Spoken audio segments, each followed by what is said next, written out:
প্রবাসী বাংলাদেশি ও যুক্তরাষ্ট্রের ব্যবসায়ীদের মধ্যাহ্নভোজ সভা। বৃহস্পতিবার জাতিসংঘ সাধারণ পরিষদের ৭৯তম অধিবেশনের ফাঁকে বিজনেস কাউন্সিল আয়োজিত এই অনুষ্ঠানে যোগ দেন অন্তর্বর্তী সরকারের প্রধান উপদেষ্টা ডক্টর মোহাম্মদ ইউনূস। এতে উঠে আসে বাংলাদেশের বর্তমান পরিস্থিতি। প্রবাসী ও বিদেশি ব্যবসায়ীদের উদ্দেশ্যে প্রধান উপদেষ্টা বলেন, শেখ হাসিনা সরকারের ১৫ বছরে দুর্নীতি, অর্থ পাচার ও সুশাসনের অভাবে বাংলাদেশে বিদেশি বিনিয়োগ আশানুরূপ হয়নি।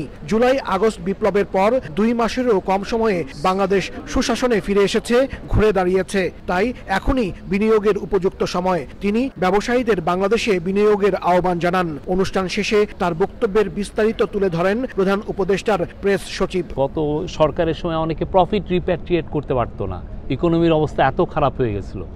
তো এখন ইকোনমি আবার আমরা সুদৃঢ় জায়গায় নিয়ে বাংলাদেশে যাতে মানুষ ইনভেস্ট করতে আসে, বড় বড় কোম্পানিগুলো যদি ইনভেস্ট করতে আসে, সেই একটা ইনভেস্টের পরিবেশ আমরা তৈরি করব। স্যারের মেসেজটা এটা খুবই পাওয়ারফুল মেসেজ ছিল এবং সবাইকে বলেছেন বাংলাদেশকে আসেন, ইনভেস্ট করেন। অনুষ্ঠানে প্রধান উপদেষ্টা আরো বলেন, বাংলাদেশে বিনিয়োগ করলে বিদেশি কিংবা প্রবাসী কাউকে ঘুষ, দুর্নীতি সহ কোনো রকম বাধার সম্মুখীন হতে হবে না। গ্লোবাল যারা ইনভেস্টর, টপ ইনভেস্টরদেরকে স্যারের একটাই মেসেজ যে we are open for business. Bangladesh has returned. আমাদের দেশে আমরা করাপশন ট্যাকেল করব। বাংলাদেশের এফডিআই এর জন্য যতটুক ভালো লেবার স্ট্যান্ডার্ড রাখা যায় সেই লেবার স্ট্যান্ডার্ড আমরা ইমপ্লিমেন্ট করব। শান্তিতে নোবেলজয়ী এই অর্থনীতিবিদ জানান, বাংলাদেশে মুদ্রাবাজার স্থিতিশীল হচ্ছে। ব্যাংক ও অন্যান্য আর্থিক প্রতিষ্ঠানের জবাবদিহিতা ও পর্যবেক্ষণ জোরদার করা হয়েছে। তিনি বলেন, রুগ্ন ব্যাংকগুলোর দেউলিয়া হওয়া থেকে রক্ষা ও এসব ব্যাংকের আমানতকারীদের আস্থা বাড়ানোর উদ্যোগ নেওয়া হয়েছে।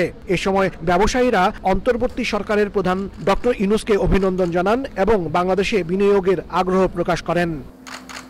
প্রধান উপদেষ্টা জানান, বাংলাদেশে ১৫ থেকে ২৯ বছর বয়সী জনসংখ্যা প্রায় ৩.৫ কোটি, যা দেশের মোট শ্রমশক্তির ৩৭%। তারুণ্যের এই দক্ষতা এবং উদ্ভাবনী ক্ষমতা কাজে লাগাতে ব্যবসায়ীদের প্রতি আহ্বান জানান ডক্টর মোহাম্মদ ইউনূস। হাসানুজ্জামান সাকি, সময় সংবাদ, জাতিসংঘ সদর দপ্তর, নিউ ইয়র্ক।